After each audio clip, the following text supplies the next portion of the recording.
Farmers বয় চ্যানেলে সবাইকে welcome. আমি প্রথম তোমাদের স্টার্ট করেছিলাম ইন্ডিয়ান পলিটির যে ঐতিহাসিক বিবর্তন, অর্থাৎ ইন্ডিয়ান পলিটির ঐতিহাসিক বিবর্তন আমি কি পড়িয়েছি তোমাদের, যে কেন হলো, কেন কোথা থেকে এভাবে চিন্তাধারাটা এলো, এই সম্পর্কে কিন্তু আমি তোমাদের প্রথম ক্লাসে আলোচনা করেছি। সেখানে কি কি করিয়েছিলাম, আমি রেগুলেটিং অ্যাক্ট করিয়েছিলাম, কত রেগুলেটিং অ্যাক্ট করিয়েছিলাম তোমাদের 1773 করিয়েছি। তারপরে করিয়েছি তোমাদের কি সুপ্রিম কোর্ট অফ ক্যালকাটা, কি করে পরবর্তীকালে এখন আমরা জানি সুপ্রিম কোর্ট অফ ইন্ডিয়া, কিন্তু সুপ্রিম কোর্ট অফ ইন্ডিয়া কিভাবে নামকরণ হলো, প্রথমে কি নাম ছিল সেই সম্পর্কে আলোচনা করেছি। তারপরে আমি কি করেছি তোমাদের সংশোধিত আইন করিয়েছি, তাই তো লাস্ট করিয়েছি সংশোধিত আইন কত 1781। আজ তোমাদের আমি পড়াবো পিটস ইন্ডিয়া অ্যাক্ট 1700, কি পড়াবো পিটস India act 1784। পিটস India act, পিটস India act কত 1784। পিটস ইন্ডিয়া অ্যাক্ট 1784 করে বুঝবে, প্রত্যেকে নোট করবে।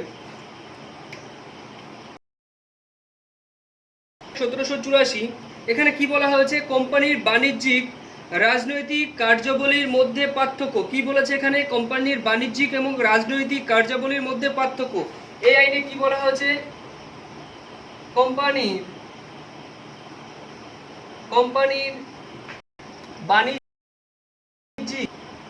বাণিজ্যিক কি বলা হয়েছে, কোম্পানির বাণিজ্যিক এবং রাজনৈতিক কার্যাবলীর মধ্যে পার্থক্য। রাজনৈতিক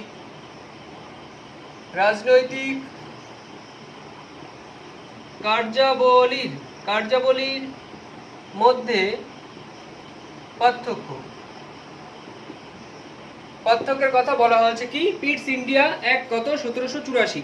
আর কি বলা হয়েছে এই আইনে, আর কি বলা হয়েছে এই আইনে, আর বলা হয়েছে ব্রিটিশ সরকার, আর কি বলা হয়েছে ব্রিটিশ সরকারের নিয়ন্ত্রণের কথা, ব্রিটিশ সরকারের প্রত্যক্ষ নিয়ন্ত্রণ, ব্রিটিশ সরকারের প্রত্যক্ষ নিয়ন্ত্রণের কথা, প্রত্যক্ষ নিয়ন্ত্রণের কথা বলা আছে। তাহলে পিটস ইন্ডিয়া অ্যাক্ট কত 1784 কি বলা হয়েছে, কোম্পানির বাণিজ্যিক ও রাজনৈতিক কার্যাবলীর মধ্যে পার্থক্য। আর কি বলা হয়েছে, ব্রিটিশ সরকারের প্রত্যক্ষ, পিটস ইন্ডিয়া অ্যাক্ট কত 1784।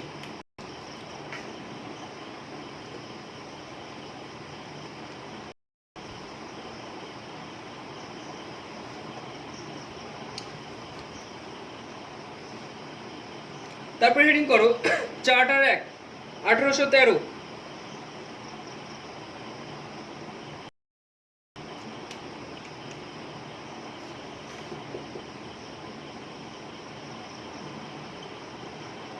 চার্টার অ্যাক্ট 1813, চার্টার অ্যাক্ট 1813 খ্রিস্টাব্দ। তাহলে চার্টার অ্যাক্ট প্রথম এখান থেকেই দেখো কোশ্চেন আসবে, চার্টার অ্যাক্ট কত সাল 1813, প্রথম চার্টার অ্যাক্ট 1813। তাহলে চার্টার অ্যাক্ট 1813 এখানে কি বলা হয়েছে, সিল্ক পেপার ছিল। এটি কি ছিল, সিল্ক পেপার। এই চার্টার, এটা কি সিল্ক পেপার, এটি ছিল কি সিল্ক পেপার,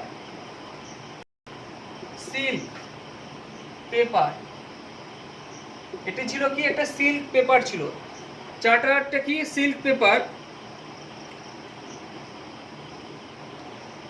এটি ছিল একটি আইন ইস্ট ইন্ডিয়া কোম্পানির ব্যবসার ক্ষেত্রে। তাহলে এটা ছিল কি ইস্ট ইন্ডিয়া কোম্পানির ক্ষেত্রে একটা ব্যবসায়িক আইন, ইস্ট ইন্ডিয়া কোম্পানির ক্ষেত্রে একটা ব্যবসায়িক আইন। ইস্ট ইন্ডিয়া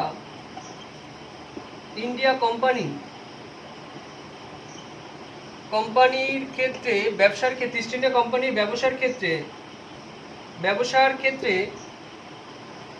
একটি আইন ছিল। 1800 প্রথম চার্টার 1813 কি বলছে, এটা একটা সিল্কের পেপার ছিল, ইস্ট ইন্ডিয়া কোম্পানির ব্যবসার ক্ষেত্রে একটা আইন। আর কি জানবো এখান থেকে আমরা, প্রতি 20 বছর অন্তর এই আইন পরিবর্তন, প্রতি 20 বছর অন্তর প্রতি 20 বছর অন্তর এই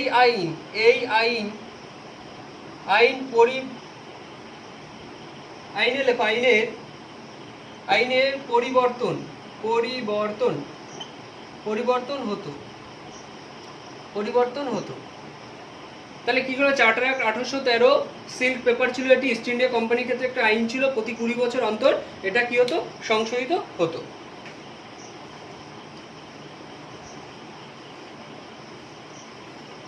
তারপর চার্টার 1813 সম্পর্কে আর কি জানবো আমরা,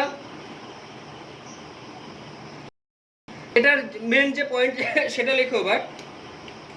এর কাজ ছিল ইস্ট ইন্ডিয়া কোম্পানির মনোপলি ধ্বংস করা। ইস্ট ইন্ডিয়া কোম্পানির কি ধ্বংস করা?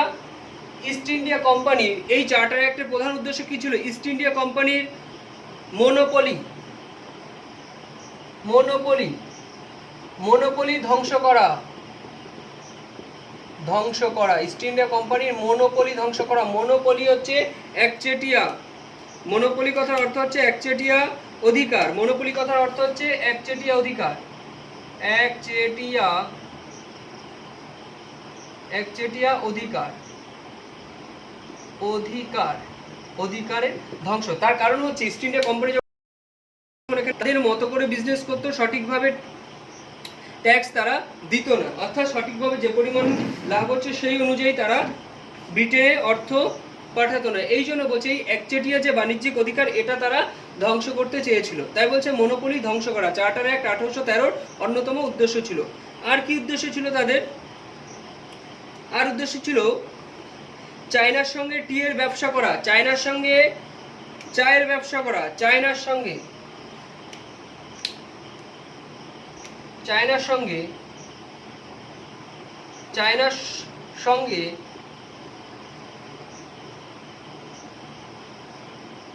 টি অর্থাৎ চায়ের ব্যবসা করা,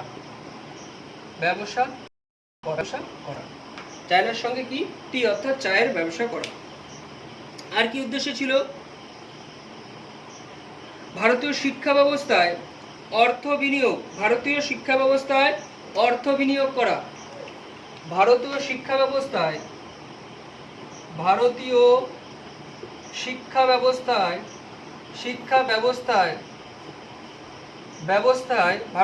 ব্যবস্থায়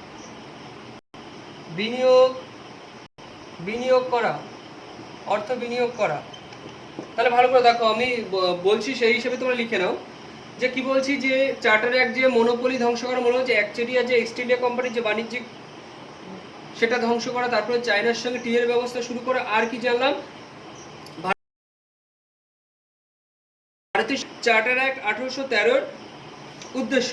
তাহলে কি কি পড়লাম দেখো, চার্টার অ্যাক্ট সম্পর্কে আমরা কি কি জানলাম, যে চার্টার অ্যাক্ট 1813 এখানে এটা ছিল সিল্ক পেপার, ছিল একটা আইন, ঠিক আছে, এখানে লেখা ছিল। তো এটি ছিল একটি আইন, ইস্ট ইন্ডিয়া কোম্পানির ব্যবসার ক্ষেত্রে প্রতি কত বছর অন্তর এটা সংশোধিত হতো? প্রতি 20 বছর অন্তর এই আইন পরিবর্তন করা হতো। তারপরে এর কাজ ছিল ইস্ট ইন্ডিয়া কোম্পানির মনোপলি অর্থাৎ একচেটিয়া যে বাণিজ্যিক অধিকার এটা ধ্বংস করা। আর কি ছিল? আর উদ্দেশ্য ছিল তাদের কি চায়ের ব্যবসা শুরু করা, কাদের সঙ্গে? চায়নাদের সঙ্গে অর্থাৎ চীনের সঙ্গে। আর কি উদ্দেশ্য ছিল? ভারতীয় শিক্ষা ব্যবস্থায় অর্থ বিনিয়োগ করা।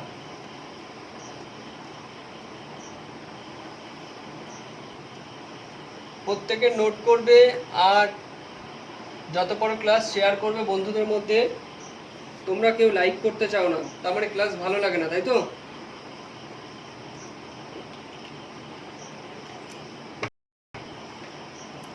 চার্টার অ্যাক্ট 1833, চার্টার অ্যাক্ট কত? 1833।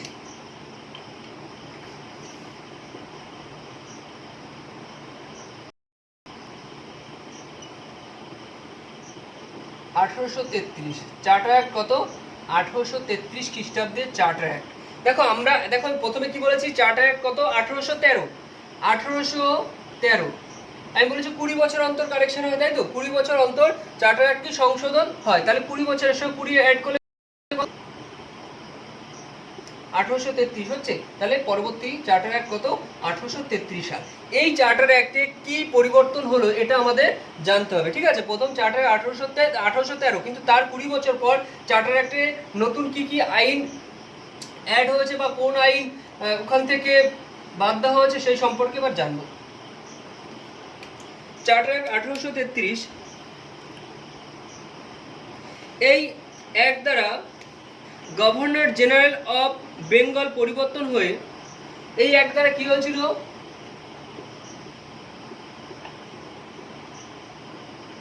Governor general of governor general of Bengal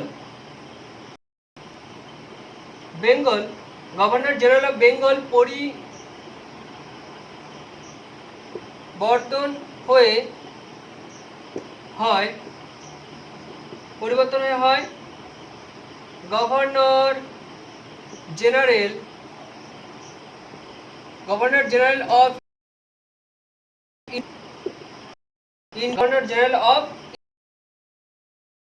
India. 30-এ কি হয়েছে দেখো, সংশোধন হয়েছে। কি হয়েছে? গভর্নর জেনারেল অফ বেঙ্গল ছিল, পরিবর্তন হয় ওয়ারেন হেস্টিং ছিল, আমরা পড়েছি প্রথম ক্লাসে। তো এটা পরিবর্তন হয় কি হয়েছে? গভর্নর জেনারেল অফ ইন্ডিয়া হয়েছে।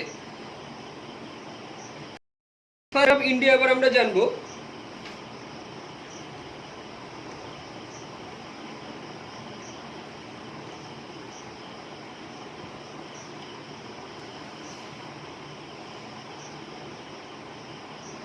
First governor general of India, first governor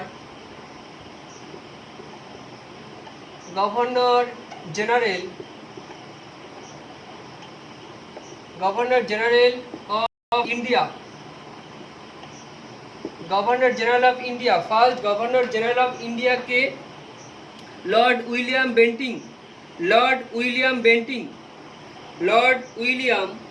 কে হচ্ছেন? লর্ড উইলিয়াম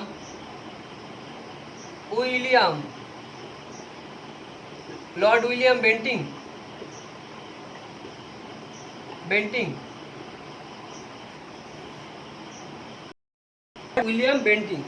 তাহলে কি জানলাম দেখো, চার্টার অ্যাক্ট 1833 কি হলো?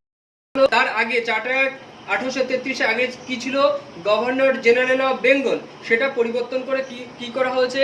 Governor general of India. First governor general of India কে হন? তিনি হলেন লর্ড উইলিয়াম বেন্টিং, মাথায় রাখবে। আর কি হয়েছে?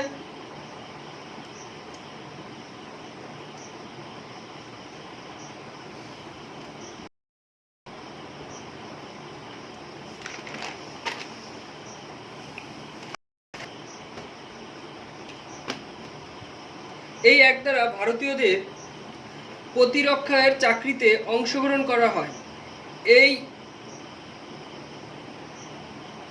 এই অ্যাক্ট দ্বারা ভারতীয়দের, এই অ্যাক্ট দ্বারা কি হয়েছে? এই অ্যাক্ট দ্বারা কি হয়েছে?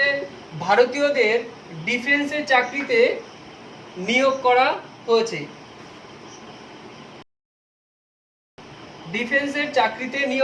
তাহলে কি বললাম? চার্টার অ্যাক্ট 1833-এ কি বলেছি? প্রথমে গভর্নর জেনারেল অফ বেঙ্গল পরিবর্তন হয়ে গভর্নর জেনারেল অফ ইন্ডিয়া করা হয়েছে। আর কি করা হয়েছে? এই অ্যাক্ট দ্বারা ডিফেন্সের চাকরিতে কি হয়েছে? ভারতীয়দের নিয়োগ করার অধিকার দেওয়া হয়েছে। আর কি করা হয়েছে? এখানে একটা পয়েন্ট লিখবে, এই ডিফেন্সের সমস্ত শক্তির অধিকার হয়, সমস্ত শক্তি, ডিফেন্সের ক্ষেত্রে সমস্ত শক্তির অধিকারী, সমস্ত শক্তির অধিকারীকে, সমস্ত শক্তির অধিকারী হন বেন্টিং। সমস্ত শক্তির অধিকারী হন কে? হন বেন্টিং। অর্থাৎ আমরা কি জানবো? সমস্ত শক্তির অধিকারী কে হবে? গভর্নর জেনারেল অফ ইন্ডিয়া, তিনি হবে সমস্ত ডিফেন্সের ক্ষেত্রে সমস্ত শক্তির অধিকারীকে। বেন্টিং ছিল তখন গভর্নর জেনারেল অফ ইন্ডিয়া, সেই জন্য বেন্টিং হবে সমস্ত শক্তির অধিকারী ডিফেন্সের ক্ষেত্রে। তারপরে আর কি করা হয়েছে? এখানে শিক্ষার ক্ষেত্রে 1 লক্ষ টাকা করার কথা বলা হয়। এখানে আর কি বলা হয়? শিক্ষার ক্ষেত্রে 1 লক্ষ টাকা বরাদ্দ। শিক্ষার ক্ষেত্রে কি বললাম? শিক্ষার ক্ষেত্রে 1 লক্ষ টাকা, শিক্ষার ক্ষেত্রে 1 লক্ষ টাকা খরচ করার কথা বলা হয়। শিক্ষার ক্ষেত্রে 1 লক্ষ টাকা খরচ করার কথা বলা হয়। কেন বলা হয় এবার আমরা জানবো যে কেন বলা হয়, এটা তারা কেন করতে চেয়েছিল, শিক্ষার ক্ষেত্রেও তারা অর্থ বিনিয়োগ করতে চাইছে কেন। এখানে একটা কারণ আছে, কারণটা ভালো করে জানো। কারণটা হলো তারা জানতো হিন্দু মুসলমানরা একজোট থাকলে তাদের কি হচ্ছে শক্তি অনেক বেশি। ভালো করে বোঝো তাদের প্ল্যানটা কোথায়, যে তারা জানতো যে হিন্দু মুসলমান যদি ভারতবর্ষে হিন্দু মুসলমান একসঙ্গে নানান জাতের মানুষ এখানে বসবাস করে, তাদের মধ্যে বেশি ছিল হিন্দু আর মুসলিম, তো বলছে যে হিন্দু মুসলমানরা যদি একসঙ্গে থাকে তাহলে শক্তিটা অনেক বেশি। তাই তারা ইংরেজি শিক্ষা দিতে চেয়েছিল এবং খ্রিস্টান ধর্মের, অর্থাৎ তারা যদি খ্রিস্টান ধর্ম প্রচার করতে যায়, কেউ যদি ইংরেজিই না জানে তাহলে কি করে শিখবে, তাই না, কি করে তারা বুঝবে। তাই বলছে তাদের মধ্যে ইংরেজি শিক্ষা প্রবর্তন করতে চেয়েছিল যাতে করে তারা খ্রিস্টান ধর্মের প্রসার ঘটাতে পারে। বোঝা গেল, এই জন্যই কিন্তু তারা শিক্ষা দিতে চেয়েছিল। আরেকটা কারণও ছিল, সেই কারণটা হচ্ছে যে ওখান থেকে শ্রমিকদের আনতে গেলে খরচাটা অনেক বেশি, এখানে যদি তাদের ইংরেজি শিক্ষায় শিক্ষিত করতে পারে তাদের এখান থেকে শ্রমিক পেয়ে যাবে, খরচা অনেক কম হবে। এটাও একটা অন্যরকম কারণ ছিল তাদের ভারতীয়দের ইংরেজি শিক্ষায় শিক্ষিত করার পেছনে। তারপর আর কি হয়েছে, চার্টার অ্যাক্ট 1833 আর কি করা হয়েছে।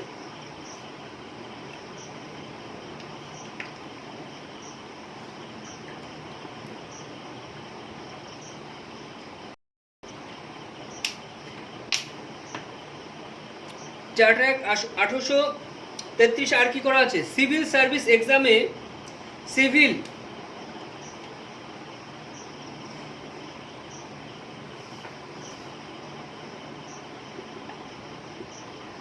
সার্ভিস এক্সামে সিভিল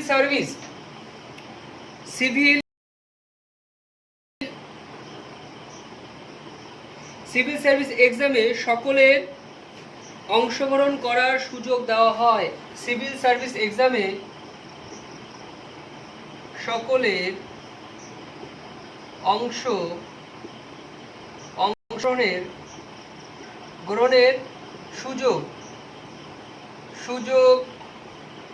সুযোগ দেওয়া হয়। তাহলে দেখো পরীক্ষায় খুব আসে যে সিভিল সার্ভিস এক্সামে সকলে অংশগ্রহণ করতে পারবে কোন এক দ্বারা, তাহলে তখন বলতে হবে যে চার্টার অ্যাক্ট 1833 সালে সংশোধন হয়ে কিন্তু এটা এসছে, তাই তো, যে সিভিল সার্ভিসে সকলে অংশগ্রহণ করতে পারবে যদি যোগ্যতা থাকে, সুযোগ করে দেওয়া হয়েছে।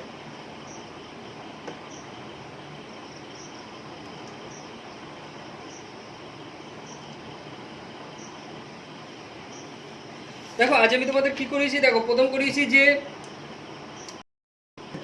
পিটস ইন্ডিয়া অ্যাক্ট অর্থাৎ পিটের ভারত শাসন আইন কত সাল, পিটসের ভারত শাসন আইন 1784 করিয়েছি, যেখানে কি বলা হয়েছে কোম্পানির বাণিজ্যিক ও রাজ্যাবলীর মধ্যে পার্থক্য এটা বলেছি।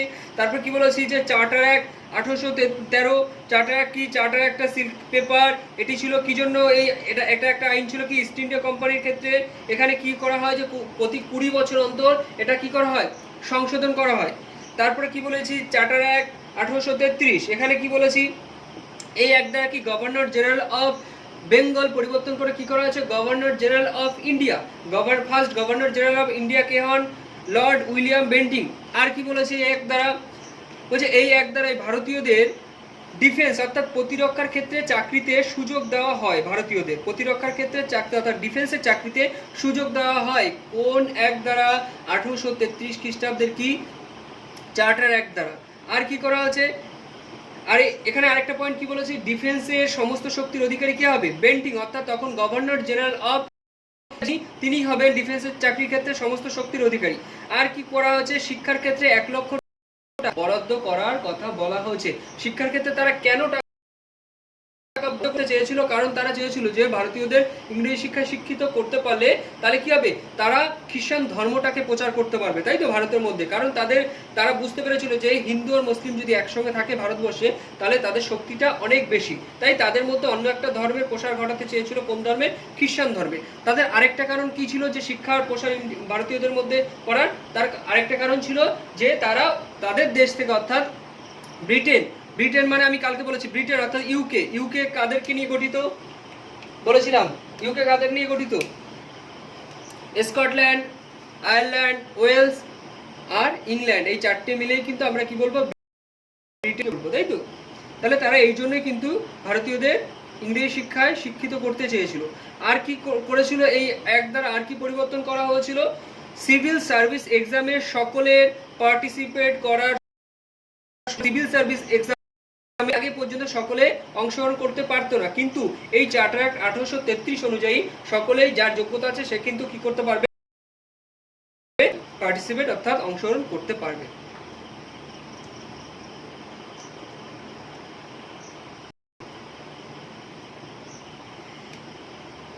দেখো এখান থেকে আমরা একটা ইম্পর্টেন্ট একটা পার্ট জানবো, তোমরা প্রত্যেকে নোট করো। একটা কোশ্চেন আছে যে কেন ব্রিটিশরা চায়নার সঙ্গে টি এর ব্যবসা শুরু করলো? চায়নার সঙ্গে টি এর ব্যবসা শুরু করার আগে কিন্তু তারা কাদের সঙ্গে টি এর অর্থাৎ চায়ের ব্যবসা করতো? ইউএস এর সঙ্গে। কাদের সঙ্গে চায়ের ব্যবসা করতো তার আগে? ইউএসএ, তো আমেরিকার সঙ্গে চায়ের ব্যবসা তারা কিন্তু করতো। কিন্তু দেখো ভালো করে বুঝবে, বলছে ব্রিটিশ ইউএস এর সঙ্গে ব্যবসা করতো, কিন্তু স্যামুয়েল নামে, স্যামুয়েল নামে, কে? স্যামুয়েল, স্যামুয়েল নামে, স্যামুয়েল নামে একজন ইউএস এর বিপ্লবী ব্রিটিশদের নিয়ে আসা চা, তারা যখন জাহাজে করে চা পাতা নিয়ে এসেছিল, তাই বলছে যে স্যামুয়েল নামে একজন ইউএসএ বিপ্লবী ব্রিটিশদের নিয়ে আসা চা, ব্রিটিশদের নিয়ে আসা চা কি করেছিল? ব্রিটিশদের নিয়ে আসা চা পাতা জাহাজ থেকে সমুদ্রের জলে ফেলে দেয়। কোথায় ফেলে দেয় সেই জায়গাটার নাম লেখো, বোস্টানিকা।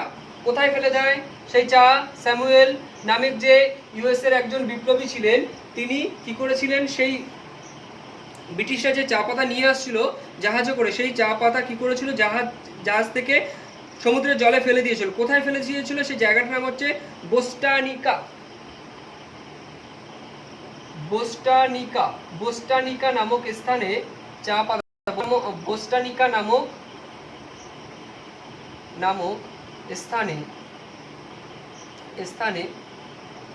ফেলে দেয়, চা পাতা ফেলে দেয়, ফেলে দেয়। তাহলে বোস্টানিকা নামক স্থানে সেই চা পাতা ফেলে দেয় কে? একজন ইউএসএ বিপ্লবী। আর তারপর থেকে ব্রিটিশরা চীনের সঙ্গে চায়ের ব্যবসা শুরু করে। আর এই ঘটনার পর থেকে, এই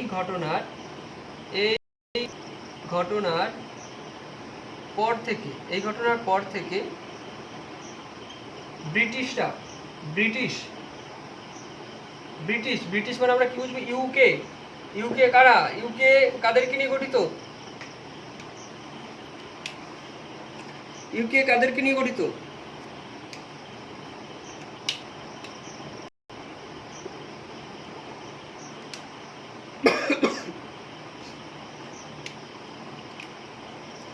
ইউকে কি বলেছে? স্কটল্যান্ড,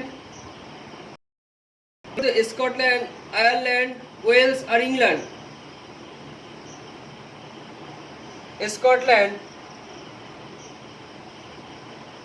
স্কটল্যান্ড প্লাস আয়ারল্যান্ড,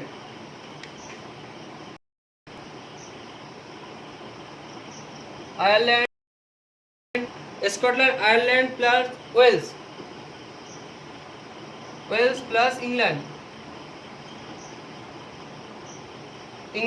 তাহলে এটা নিয়ে কিন্তু ইউকে, অর্থাৎ আমরা ব্রিটেন বলি, ইউকে বা ব্রিটেন বলি, ব্রিটেন বলি। তাহলে ব্রিটেন কাদের নিয়ে গঠিত? স্কটল্যান্ড, আয়ারল্যান্ড, ওয়েলস আর ইংল্যান্ড, এই চারটে দেশ নিয়ে কিন্তু গঠিত কি? ব্রিটেন, যাকে আমরা ইউকে বলি। তাহলে বোঝা গেল কেন চায়ের ব্যবসা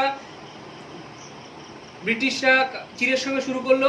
যে এর আগে চীনের সঙ্গে শুরু করার আগে কাদের সঙ্গে শুরু করেছিল? ইউএস এর সঙ্গে, ইউএসএ অর্থাৎ আমেরিকার সঙ্গে চায়ের ব্যবসা করতো, কিন্তু স্যামুয়েল নামক একজন বিপ্লবী তিনি কি করেছেন?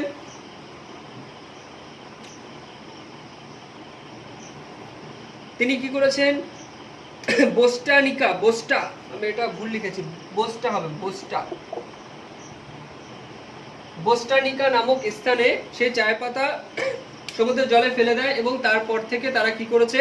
তারপর থেকেই তারা চায়নার সঙ্গে চায়ের ব্যবসা শুরু করেছে।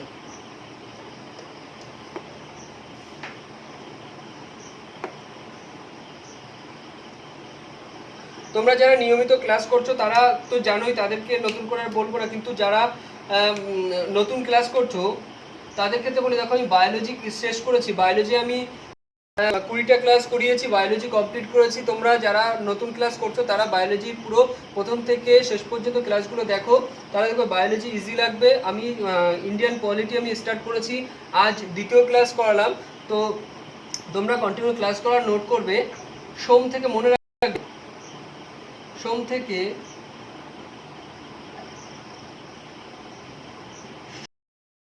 শুক্রবার 12 PM আমি পুরো ডিটেলসে এইভাবে ক্লাস করাই। আর শনিবার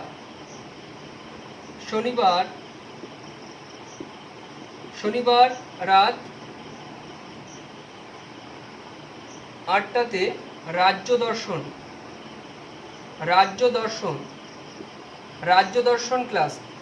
দর্শন ক্লাস আমি করাই। এই নিয়মিত যে জিকের ক্লাস আর এদিকে রাজ্য দর্শন ক্লাসটা অবশ্যই করবে, কারণ একটা রাজ্যের আমি ডিটেলসে যা কিছু আসার মতো চাকরি পরীক্ষা আমি ডিটেলস আলোচনা করি, প্রত্যেকে নোট করে নেবে। রাজ্য দর্শন আসাম রাজ্য শেষ করেছি, আর কেরল রাজ্যের একটা ক্লাস করিয়েছি, তো আরেকটা ক্লাস করলে কেরল রাজ্য শেষ হয়ে যাবে। আমি পরপর সমস্ত অঙ্গরাজ্য কেন্দ্র সেই আমি ডিটেলসই আলোচনা করি, ক্লাস করাবো। এই দুটো ক্লাস প্রত্যেকে করবে, আর বন্ধুদের মধ্যে শেয়ার করবে, আর চ্যানেলটা অবশ্যই সাবস্ক্রাইব করবে। প্রত্যেকে ভালো থাকবে। Thank you for watching.